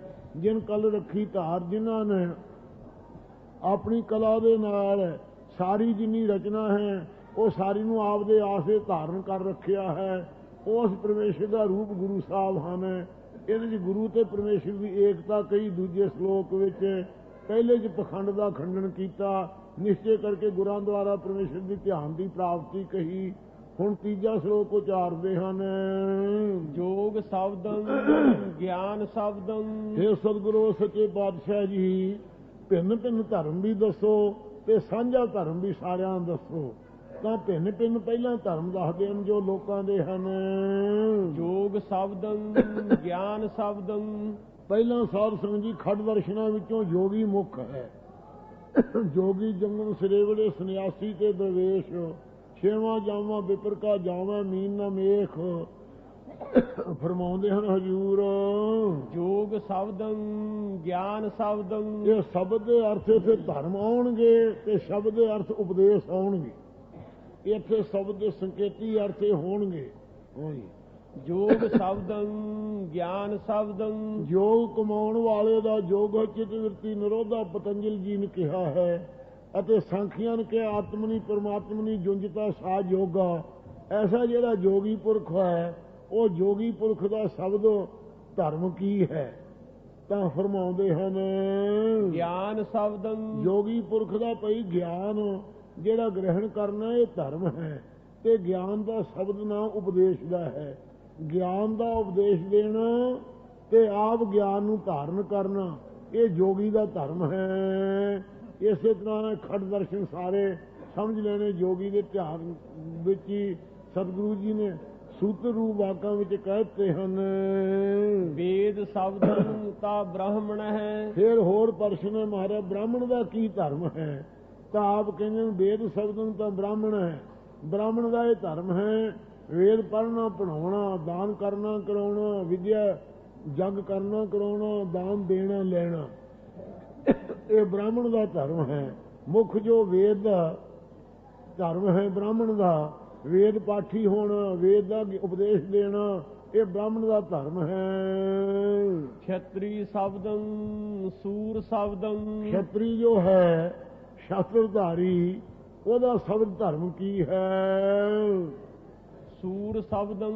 ਅਤੇ ਉਹਨ ਸੂਰਮ ਆਪ ਹੋਣਾ ਅਤੇ ਸੂਰਮਤਾਈ ਦਾ ਉਪਦੇਸ਼ ਦੇ ਕੇ ਯੋਧੇ ਬਣਾਉਣਾ, ਲੋਕਾਂ ਦੀ ਕਾਇਰਤਾਈ ਨੂੰ ਚੱਕ ਕੇ ਸਾਰਿਆਂ ਨੂੰ ਯੋਧੇ ਬਣਾ ਕੇ ਮੁਲਕ ਦੀ ਰੱਖਿਆ ਕਰਨੀ, ਗਰੀਬਾਂ ਦੀ ਬਹੂ ਬੇਟੀਆਂ ਦੀ ਰੱਖਿਆ ਕਰਨੀ, ਇਸ ਪ੍ਰਕਾਰ ਗਰੀਬਾਂ ਦੀ ਪਾਲਣਾ ਕਰਨੀ, ਇਹ ਖੱਤਰੀ ਦਾ ਧਰਮ ਹੈ। ਸੂਦਰ ਸ਼ਬਦੰ ਪਰਾਕਿਰਤ ਹੈ। ਅਤੇ ਸੂਦਰ ਦਾ ਸ਼ਬਦ ਧਰਮ ਕੀ ਹੈ? ਸੂਦਰਾਂ ਦਾ ਧਰਮ ਹੈ ਪਰਾਈ ਕਿਰਤ ਕਰਕੇ ਗੁਜ਼ਾਰਾ ਕਰਨਾ, ਅਤੇ ਬੈਂਸਾਂ ਦਾ ਕੀ ਧਰਮ ਹੈ? ਪਰ ਵਿਸ਼ੇਸ਼ ਕਰਕੇ ਆਪਦੀ ਕਿਰਤ ਖੇਤੀ ਵਪਾਰ ਆਦਿ ਕਰਨਾ, ਇਹ ਬੈਂਸ ਦਾ ਧਰਮ ਹੈ। ਇਸ ਪ੍ਰਕਾਰ ਸੂਦਰ ਧਰਮ ਪਰਾਕਿਰਤ ਹੈ। ਇਸ ਪ੍ਰਕਾਰ ਸਾਧ ਸੰਗਤ ਜੀ ਜਿਹੜੇ ਭਿੰਨ ਭਿੰਨ ਧਰਮ ਕਹੇ ਹੈ, ਇਹ ਇੱਕ ਪੁਰਖ ਦੇ ਅੰਦਰ ਗੁਣ ਚਾਹੀਦੇ ਸੀ। ਵਿਦਵਾਨ ਵੀ ਆਪ ਹੋਣਾ ਚਾਹੀਦਾ ਸੀ, ਉਹ ਬ੍ਰਾਹਮਣ ਸੀ, ਬ੍ਰਹਮ ਨੂੰ ਜਾਣਨ ਵਾਲਾ, ਸ਼ਸਤਰਧਾਰੀ ਹੋ ਕੇ ਮੁਲਕ ਦੀ ਰੱਖਿਆ ਕਰਨ ਵਾਲਾ ਵੀ ਗੁਣ ਹੋਣਾ ਚਾਹੀਦਾ ਸੀ। ਆਪਣੀ ਕਿਰਤ ਕਰਕੇ ਵੰਡ ਕੇ ਖਾਣ ਵਾਲਾ ਬੈਂਸ ਹੋਣਾ ਚਾਹੀਦਾ ਸੀ, ਪਰਾਈ ਟਹਿਲ ਕਰਨ ਵਾਲਾ ਹੋਣਾ ਚਾਹੀਦਾ ਸੀ। ਇਹ ਚਾਰੇ ਗੁਣ ਇੱਕ ਬੰਦੇ 'ਚ ਹੋਣੇ ਚਾਹੀਦੇ ਹੈ। ਨਾਲੇ ਵਿਦਵਾਨ ਹੋਵੇ ਅਤੇ ਫਿਰ ਸ਼ਸਤਰਧਾਰੀ ਹੋਵੇ, ਤੇ ਫਿਰ ਆਪਣੀ ਕਿਰਤ ਕਰਕੇ ਖਾਣ ਵਾਲਾ ਹੋਵੇ, ਫਿਰ ਦੂਆਂ ਦੀ ਸੇਵਾ ਕਰਨ ਵਾਲਾ ਹੋਵੇ। ਇਹ ਗੁਣ ਇੱਕ ਵਿੱਚ ਸਾਰੇ ਚਾਹੀਦੇ ਸਨ। ਇਹਨਾਂ ਗੁਣਾਂ ਨੂੰ ਬ੍ਰਾਹਮਣ ਲੋਕਾਂ ਨੇ ਆਪਣੇ ਪੁੱਤਰਾਂ ਨੂੰ ਵਿਦਿਆ ਪੜ੍ਹਾਉਣ ਤੋਂ ਆਲਸ ਕੀਤੀ, ਤੇ ਉਹ ਕੇਵਲ ਕਹਿੰਦੇ ਸੀ ਨਾ ਵਿਦਿਆ ਹੀ ਪੜ੍ਹਾਵਾਂਗੇ, ਇਸ ਕਰਕੇ ਉਹ ਬ੍ਰਾਹਮਣ ਕਹਾਉਣ ਲੱਗ ਗਏ। ਸ਼ਸਤਰਧਾਰੀਆਂ ਨੇ ਕਿਹਾ ਤਾਂ ਸ਼ਸਤਰ ਹੀ ਰੱਖਿਆ ਕਰਾਂਗੇ, ਹੋਰ ਨਹੀਂ ਕੁਝ ਕਰਨਾ। ਦੂਆਂ ਨੇ ਕਿਹਾ, ਤੀਜਿਆਂ ਨੇ ਕਿਹਾ ਤਾਂ ਕਿਰਤ ਹੀ ਕਰਾਂਗੇ, ਤੇ ਚੌਥਿਆਂ ਨੇ ਕਿਹਾ ਟਹਿਲ ਹੀ ਕਰਾਂਗੇ। ਇਹ ਚਾਰ ਵਰਨ ਵੱਖੋ ਵੱਖਰੇ ਤਾਂ ਬਣ ਗਏ। ਇਹ ਕਰਮ ਸਾ ਜਾਤ ਸਾ ਪਾਤ ਜਿਹੇ ਕਰਮ ਕਮਾਏ, ਜਿਹੇ ਕਰਮ ਕੀਤੇ ਉਹ ਜਾਤ ਪਾਤ ਦੇ ਨਾਮ ਪੈ ਗਏ। ਅਸਲ ਵਿੱਚ ਇਹ 4 ਪੁਰਖ ਦੇ ਕੰਮ ਸਨ। ਬ੍ਰਹਮ ਵਿਦਿਆ ਨੂੰ ਆਪ ਜਾਣਨਾ, ਹੋਰਨਾਂ ਦੀ ਰੱਖਿਆ ਕਰਨੀ, ਆਪਣੀ ਕਿਰਤ ਕਰਨੀ, ਵੰਡ ਕੇ ਖਾਣਾ ਤੇ ਦੁਆਂ ਦੀ ਟਹਿਲ ਕਰਨੀ। ਇਹ ਭਿੰਨ ਭਿੰਨ ਧਰਮ ਇਸ ਪ੍ਰਕਾਰ ਵੱਖੋ ਵੱਖਰੇ ਹੋ ਗਏ ਹਨ। ਸਰਬ ਸ਼ਬਦੰ ਪਰਾਕਿਰਤ ਭਾਸ਼ਾ ਦਾ ਵਾਚਕ ਵੀ ਹੈ। ਪਰਾਕਿਰਤ ਭਾਸ਼ਾ ਜਿਹੜੀ ਹੈ ਪੁਰਾਣੀ ਬੋਲੀ ਹੈ। ਸਰਬ ਸ਼ਬਦੰ ਤਾ ਏਕ ਸ਼ਬਦੰ। ਇਹ ਤਾਂ ਕਹੇ ਭਿੰਨ ਭਿੰਨ ਧਰਮ ਜਿਹੜੇ ਵਰਨਾ ਸਰਮਾਂ ਦੇ ਹੈ। ਹੁਣ ਮਹਾਰਾਜ ਜੀ ਸਾਂਝਾ ਸਾਰਿਆਂ ਧਰਮ ਕੀ ਹੈ? ਜਿਸ ਧਰਮ ਨੂੰ ਲੈ ਕੇ ਦੁਨੀਆ 'ਚ ਆਪ ਆਏ ਹੋ। ਮਨੁ ਸਿਮਰਤੀ ਅੰਦਰ ਲਿਖਿਆ ਹੋਇਆ ਸੀ, ਜੇ ਸ਼ੂਦਰ ਕਿਸੇ ਦੇ ਤਾਂ ਗਾਇਤਰੀ ਮੰਤਰ ਉਚਾਰਨ ਕਰੇ ਉਹਦੀ ਜ਼ੁਬਾਨ ਕੱਟ ਦੇਣੀ ਚਾਹੀਦੀ ਹੈ। ਅਤੇ ਜੇ ਸ਼ੂਦਰ ਗਾਇਤਰੀ ਮੰਤਰ ਸੁਣ ਲੇ ਉਹਦੇ ਕੰਨਾਂ ਛਿੱਕਾ ਪਾ ਕੇ ਢਾਲ ਦੇਣਾ ਚਾਹੀਦਾ ਹੈ। ਛਤਰੀ ਸੁਣ ਸਕਦਾ, ਉਪਦੇਸ਼ ਨਹੀਂ ਦੇ ਸਕਦਾ। ਬ੍ਰਾਹਮਣ ਹੀ ਉਪਦੇਸ਼ ਦੇ ਸਕਦਾ ਹੈ। ਇਹ ਸੀ ਸਾਧ ਸੰਗਤ ਜੀ ਇਸ ਪ੍ਰਕਾਰ ਦੇ। ਪਰ ਉੱਥੇ ਬਿੱਲੇ ਬ੍ਰਾਹਮਣ, ਗਿੱਦੜ ਬ੍ਰਾਹਮਣ ਆਦਿਕਾਂ ਦੇ ਵੀ ਜ਼ਿਕਰ ਕੀਤੇ ਹੋਏ ਮਨੁ ਸਿਮਰਤੀ 'ਚ ਇਹ ਵੀ ਜ਼ਿਕਰ ਆਉਂਦੇ ਹਨ। ਰੋਹ ਵਿਚਾਰ। ਸੋ ਗੁਰੂ ਸਾਹਿਬ ਸਾਰਿਆਂ ਵਾਸਤੇ ਜੋ ਸਾਂਝਾ ਧਰਮ ਹੈ ਉਹ ਦੱਸਦੇ ਹਨ। ਸਰਬ ਸ਼ਬਦੰ ਤਾ ਏਕ ਸ਼ਬਦੰ। ਇਹ ਭਾਈ ਸਾਰਿਆਂ ਸ਼ਬਦ ਧਰਮਾਂ ਦੇ ਵਿੱਚੋਂ ਤਾਂ ਇੱਕ ਪਰਮੇਸ਼ਰ ਦਾ ਜਿਹੜਾ ਉਪਦੇਸ਼ ਧਾਰਨ ਕਰਨਾ ਹੈ, ਇੱਕ ਵਾਹਿਗੁਰੂ ਦਾ ਜਾਣਨਾ ਹੈ ਜਿਹੜਾ, ਇਹ ਸਭ ਦਾ ਹੀ ਸਾਂਝਾ ਧਰਮ ਹੈ।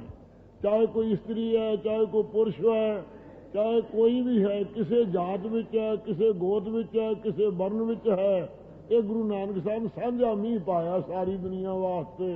ਨਹੀਂ ਤਾਂ ਸਾਰਿਆਂ ਨੂੰ ਵੰਡੀਆਂ ਪਾਈਆਂ ਹੋਈਆਂ ਸੀ, ਦੂਸਰਿਆਂ ਦਾ ਹੱਕ ਹੀ ਨਹੀਂ ਸੀ। ਇਹ ਗੁਰੂ ਨਾਨਕ ਦੀ ਕਿਰਪਾ ਹੈ। ਸਤਿਗੁਰੂ ਜੀ ਇਸ ਪਵਿੱਤਰ ਉਪਦੇਸ਼ ਨੂੰ ਲੈ ਕੇ ਸ੍ਰਿਸ਼ਟੀ ਦਾ ਉਧਾਰ ਕਰ ਰਹੇ ਹਨ।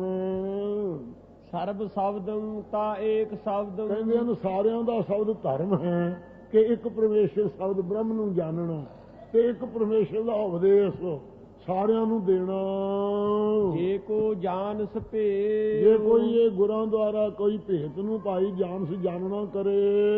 ਨਾਨਕ ਤਾਕੂ ਦਾਸ ਹੈ। ਸਤਿਗੁਰੂ ਸਾਹਿਬ ਜੀ ਕਹਿੰਦੇ ਉਹਨਾਂ ਗੁਰਮੁਖਾਂ ਦਾ ਜਿਹੜਾ ਸੇਵਕ ਬਣ ਜਾਂਦਾ ਹੈ, ਸੋਈ ਨਿਰੰਜਨ ਦੇ। ਉਹ ਭਾਈ ਨਿਰੰਜਨ ਦੇ ਪਰਮੇਸ਼ਰ ਦੀ ਪ੍ਰਾਪਤੀ ਕਰ ਲੈਂਦਾ ਹੈ। ਨਾਨਕ ਤਾਂ ਕੋ ਦਾਸ। ਉੱਥੇ ਫਿਰ ਦਾਸਪਣਾ ਕੌਣ ਹੈ?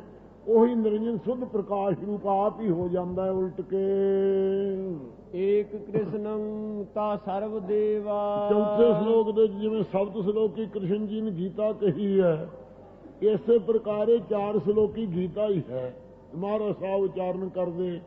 ਫਿਰ ਗੋਪਾਲ ਦੱਤ ਨੂੰ ਪੁੱਛਿਆ ਕਿ ਮਹਾਰਾਜ ਜੀਵ ਤੇ ਇਸ ਦੀ ਏਕਤਾ ਬਾਬਤ ਦੱਸੋ। ਤਾਂ ਹਜ਼ੂਰ ਫਰਮਾਉਂਦੇ ਹਨ, ਏਕ ਕ੍ਰਿਸ਼ਨ ਤਾ ਸਰਵ ਦੇਵਾ। ਇਹ ਭਾਈ ਕ੍ਰਿਸ਼ਨ ਤਾਂ ਇਹ ਕ੍ਰਿਸ਼ਨ ਭੂਮਵਾਚਕਾ, ਜਿਹੜਾ ਸਾਰਿਆਂ ਦੇ ਅੰਦਰ ਭੂਮਾ ਰੂਪ ਸੁੱਧ ਬ੍ਰਹਮ ਹੈ ਉਹ ਕ੍ਰਿਸ਼ਨ ਰੂਪ ਹੈ। ਅਤੇ ਆਪ ਹੀ ਉਸ ਸਾਰੀ ਸ੍ਰਿਸ਼ਟੀ ਨੂੰ ਕਰਸਾਣੀ ਉੱਤੇ ਲਾਇਆ ਹੋਇਆ ਹੈ, ਜਿਸ ਵਿੱਚ ਹਿਰਨ ਗਰਭ ਸਾਧ ਸੰਗਤ ਜੀ ਈਸ਼ਰ ਬੀਜ ਦੀ ਨਿਆਈ ਹੈ ਅਤੇ ਹਿਰਨ ਗਰਭ ਅੰਕੂਰ ਦੀ ਨਿਆਈ ਹੈ, ਵਿਰਾਟ ਮੂਲ ਦੀ ਨਿਆਈ ਹੈ, ਬ੍ਰਹਮ ਪਾਤੀ ਵਿਸ਼ਨੂੰ ਡਾਰੀ ਫੂਲ ਸ਼ੰਕਰ ਦਿਓ। ਬ੍ਰਹਮਾ ਪੱਤਿਆਂ ਦੀ ਨਿਆਈ ਹੈ, ਵਿਸ਼ਨੂੰ ਡਾਲੀਆਂ ਦੀ ਨਿਆਈ ਹੈ ਤੇ ਫੁੱਲਾਂ ਦੀ ਨਿਆਈ ਸ਼ਿਵ ਭਗਵਾਨ ਹਨ ਤੇ ਬ੍ਰਹਮ ਗਿਆਨੀ ਫਲ ਦੀ ਨਿਆਈ ਹਨਗੇ। ਇਸ ਪ੍ਰਕਾਰ ਇੱਕ ਮੂਲ ਦੀ ਨਿਆਈ, ਬਿਰਸ਼ ਦੀ ਨਿਆਈ, ਉਹ ਇੱਕ ਪਰਮੇਸ਼ਰ ਆਪ ਹੀ ਹੈ। ਇਸ ਪ੍ਰਕਾਰ ਜੋ ਇੱਕ ਕ੍ਰਿਸ਼ਨ ਨਾਮ ਅਗਨੀ ਦਾ ਹੈ, ਅਗਨੀ ਦੀ ਨਿਆਈ ਜੋ ਗਿਆਨ ਰੂਪੀ ਅਗਨੀ ਦੇ ਨਾਲ ਸਾਰਿਆਂ ਕਰਮਾਂ ਨੂੰ ਦਗਧ ਕਰਨ ਵਾਲਾ ਹੈ, ਉਹ ਅਗਨੀ ਦੀ ਨਿਆਈ ਆਪ ਹੈ। ਜੋ ਸਾਰਿਆਂ ਦੇ ਨਾਨਾ ਪੁਣਾਂ ਦੇ ਭੇਦ ਜਿੰਨੇ ਹੈ, ਸਾਰਿਆਂ ਨੂੰ ਗਿਆਨ ਰੂਪੀ ਅਗਨੀ ਦਾ ਨਾਸ਼ ਕਰਨ ਵਾਲਾ ਹੈ। ਇਉਂ ਕ੍ਰਿਸ਼ਨ ਭੂਵਾਚਕਾ ਪ੍ਰਿਥਵੀ ਰੂਪ ਭੂਮਾ ਰੂਪ ਬ੍ਰਹਮ ਸੁੱਧ ਬ੍ਰਹਮ ਇੱਕੋ ਹੀ ਹੈ। ਇਹ ਕ੍ਰਿਸ਼ਨ ਤਾਂ ਸਰਵ ਦੇਵਾ। ਅਤੇ ਕ੍ਰਿਸ਼ਨ ਜਿਸ ਵਿੱਚ ਕ੍ਰਿਸ਼ਨ ਪੁਣਾ ਮੜਪਣ ਪੁਣਾ ਨਹੀਂ ਹੈ, ਉਹ ਇੱਕੋ ਹੀ ਆਪ ਹੈ। ਤਾਂ ਸਰਵ ਦੇਵਾ। ਤਾਂ ਜਾਣਨਾ ਕਰੋ ਸਾਰਿਆਂ ਦਾ ਦੇਵਾ, ਚੰਦ ਦਾ, ਸੂਰਜ ਦਾ, ਬਿਜਲੀ ਦਾ, ਅਗਨੀ ਦਾ, ਬਾਣੀ ਦਾ, ਬੁੱਧੀ ਦਾ, ਤਾਰਿਆਂ ਦਾ, ਸਾਰਿਆਂ ਦਾ ਪ੍ਰਕਾਸ਼ਕ ਇੱਕੋ ਹੀ ਹੈ। ਉਹ ਸਾਰਿਆਂ ਦਾ ਦੇਵਾ ਪ੍ਰਕਾਸ਼ਕ ਹੈ। ਜਾਣੋ ਦੇਵ ਦੇਵਾ ਤਾਂ ਆਤਮ ਹੈ। ਅਤੇ ਦੇਵ ਦੇਵਾ, ਦੇਵਤੇ ਜਿਹੜੇ ਹਨ 33 ਕਰੋੜ ਦੇਵਤੇ ਅਤੇ ਦੇਵਾਦ ਦੇਵਤਿਆਂ ਦਾ ਅੰਤ ਕਰਨ ਵਾਲੇ ਜੋ ਦੈਂਤ ਹਨ, ਉਹ ਦੇਵਤਿਆਂ ਤੇ ਦੈਂਤਾਂ ਦਾ, ਤੇ ਦੇਵ ਜੋ ਸੂਰਜ ਆਦਿਕ ਪ੍ਰਕਾਸ਼ ਕਰਨ ਵਾਲੇ ਹਨ, ਉਹਨਾਂ ਸੂਰਜ ਆਦਿਕਾਂ ਦਾ ਵੀ ਦੇਵਾ ਪ੍ਰਕਾਸ਼ ਰੂਪ। ਤਾਂ ਆਤਮਾ, ਆਤਮਾ ਸਾਰਿਆਂ ਦੇ ਅੰਦਰ ਆ ਸਰਵ ਔਰ ਸੇ तम अरसा करके जो प्राप्त रूप है, स्वयं ज्योति आनंद कन सैदा विभु अनूप, वासुदेव देवाद पद है आत्मे रूप, वो सारियां दा आत्मा स्वरूप अपना आप रूप है। ਆਤਮੰ ਸ੍ਰੀ ਵਾਸੁਦੇਵਸ ਅਤੇ ਆਤਮਾ ਜੀਵ ਆਤਮਾ ਜੋ ਹੈ ਇਹਦੇ ਅੰਦਰੋਂ ਜਿਹੜੀ ਕਾਰਨ ਸੂਖਮ ਸਥੂਲ ਦੀ ਹੰਗਤਾ ਛੱਡ ਕਰਕੇ ਜੋ ਇਹਦੇ ਅੰਦਰ ਖੱਡ ਵਿਕਾਰ ਹੈ ਨਾ ਤਿਆਗ ਕਰਕੇ ਬਾਚਸ ਦਾ ਤਿਆਗ ਕਰਕੇ ਜੋ ਸੱਚ ਆਨੰਦ ਰੂਪ ਸਾਖੀ ਰੂਪ ਹੈ ਜੀਵ ਦਾ ਸੁਧ ਸਰੂਪ ਉਹੀ ਆਤਮੰ ਸ੍ਰੀ ਵਾਸੁਦੇਵਸ ਉਹੀ ਭਾਈ ਸ੍ਰੀ ਸਿਰੋਮਣੀ ਵਾਸ ਸਾਰਿਆਂ ਨੂੰ ਵਾਸਾ ਦੇਣ ਵਾਲਾ ਦੇਵਸ ਪ੍ਰਕਾਸ਼ ਰੂਪ ਅਸ ਹੈ। ਉਹੀ ਪਰਮੇਸ਼ਰ ਹੈ ਜੋ ਜੀਵ ਆਤਮਾ ਹੈ, ਉਹ ਬ੍ਰਹਮ ਦਾ ਰੂਪ ਹੈ। ਜੇ ਕੋਈ ਜਾਣ ਭੇਦ, ਜੇ ਕੋਈ ਸਤਿਗੁਰਾਂ ਦੁਆਰਾ ਇਸ ਭੇਦ ਨੂੰ ਜਾਣ ਲਵੇ ਪ੍ਰੇਮੀ, ਨਾਨਕ ਤਾ ਕੋ ਦਾਸ ਹੈ। ਸਤਿਗੁਰੂ ਨਾਨਕ ਦੇਵ ਜੀ ਕਹਿੰਦੇ ਤਾਂ ਫਿਰ ਉੱਥੇ ਕੌਣ ਹੈ ਸੇਵਕ? ਸੋਈ ਨਰੰਜਨ ਦੇ, ਉੱਥੇ ਨਾ ਸੇਵਕ ਪੁਣਾ ਹੈ ਤੇ ਨਾ ਸਵਾਮੀ ਪੁਣਾ ਹੈ। ਸੋਈ ਨਿਰੰਜਨ ਦੇਵ, ਸੋਈ ਨਿਰੰਜਨ ਹੈ ਦੇਵ ਪ੍ਰਕਾਸ਼ ਨੂੰ ਸੁਧ ਸਰੂਪ ਪਾਰ ਬ੍ਰਹਮ ਦਾ ਰੂਪ ਹੀ ਹਨ। ਇਹ ਸਾਧ ਸੰਗਤ ਜੀ ਮਹਾਵਾਕ ਰੂਪ ਬਚਨ ਕਹੇ। ਪਹਿਲੇ ਵਿੱਚ ਪਖੰਡ ਦਾ ਖੰਡਨ ਕੀਤਾ, ਤਾਮਸੀ ਪੂਜਾ ਦੀ ਨਿਖੇਧ ਕੀਤਾ, ਸਤਿਗੁਰਾਂ ਦੇ ਨਿਸ਼ਚੇ ਕਰਕੇ ਧਿਆਉਣਾ ਦੱਸਿਆ। ਦੂਜੇ ਵੀ ਜਨਮ ਦੀ ਸਫਲਤਾ ਵਾਹਿਗੁਰੂ ਦੇ ਜਾਣੇ ਕਰਕੇ ਕਹੀ। ਤੀਜੇ 'ਚ ਭਿੰਨ ਭਿੰਨ ਧਰਮ ਕਹੇ ਤੇ ਸਾਂਝਾ ਧਰਮ ਸਾਰਿਆਂ ਦਾ ਦੱਸਿਆ। ਚੌਥੇ ਸ਼ਲੋਕ ਵਿੱਚ ਮਹਾਰਾਜ ਸਾਹਿਬ ਜੀ ਜੀਵ ਤੇ ਈਸ਼ਵਰ ਦੀ ਏਕਤਾ ਕਥਨ ਕੀਤੀ ਹੈ। ਇਹ 4 ਸ਼ਲੋਕ ਲੈ ਕੇ ਹਰੀ ਲਾਲ ਤੇ ਕ੍ਰਿਸ਼ਨ ਲਾਲ ਗੁਰੂ ਅਰਜਨ ਸਾਹਿਬ ਦੇ ਪਾਸ ਅੰਮ੍ਰਿਤਸਰ ਪੁੱਜੇ ਹਨ। ਉਹਨਾਂ ਨੂੰ ਅੱਗੇ ਉਪਦੇਸ਼ ਮਹਾਰਾਜ ਬਖਸ਼ਣਗੇ ਜੋ ਅੰਮ੍ਰਿਤ ਵੇਲੇ ਅੱਗੇ ਕਥਾ ਹੋਵੇਗੀ। ਸਾਧ ਸੰਗਤ ਜੀ ਹੁਣ ਇੱਥੇ ਸਮਾਪਤੀ ਕਰੀਏ। ਆਤਮੰ ਸ੍ਰੀ ਵਾਸੁਦੇਵਸ ਜੇ ਕੋ ਜਾਣਸ ਭੇਦ, ਨਾਨਕ ਤਾ ਕੋ ਦਾਸ ਹੈ ਸੋਈ ਨਿਰੰਜਨ ਦੇਵ। ਵਾਹਿਗੁਰੂ ਜੀ ਕਾ ਖਾਲਸਾ